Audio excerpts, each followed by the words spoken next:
shirt on. I'm cold, Mom. Huh? I'm cold. You cold? I'm cold outside. It's cold outside, yeah. I am in the dog, Mom. Huh? In the dog, You're Mommy. probably gonna need another coat too. My name is Kayla, and Yeah. this is Chansley. Yeah. Yeah. Me too, big boy. Chansley Big Boy is his name. And I am his mama, and he's a really special boy.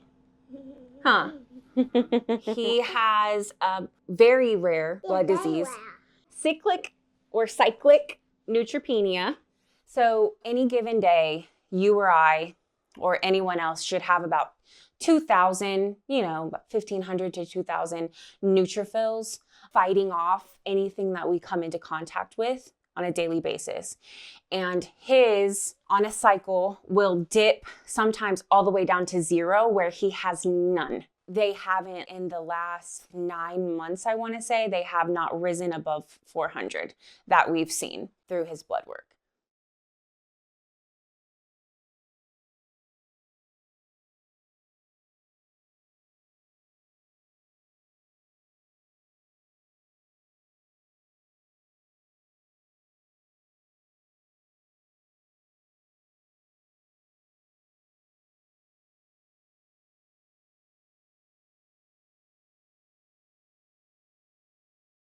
The most difficult was what happened when he was diagnosed. I almost lost him, like literally, like he was septic, like his blood was toxic.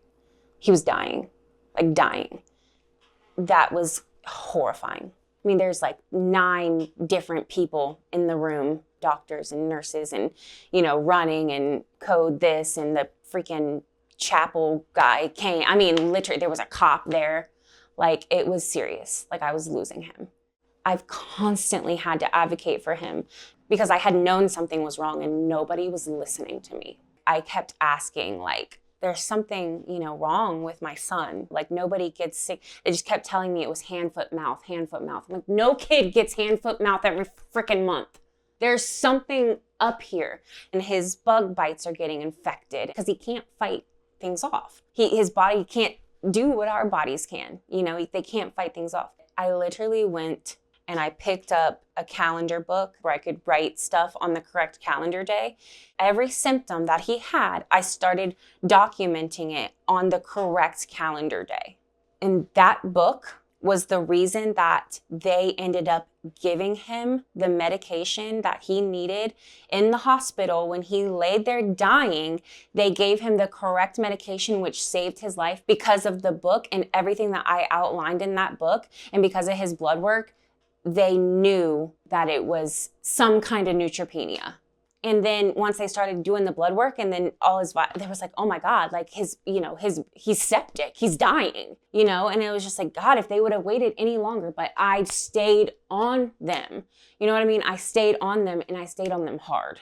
I think had I not, I don't even know if he probably wouldn't be here right now. And even if he was still here, we may not still have a diagnosis.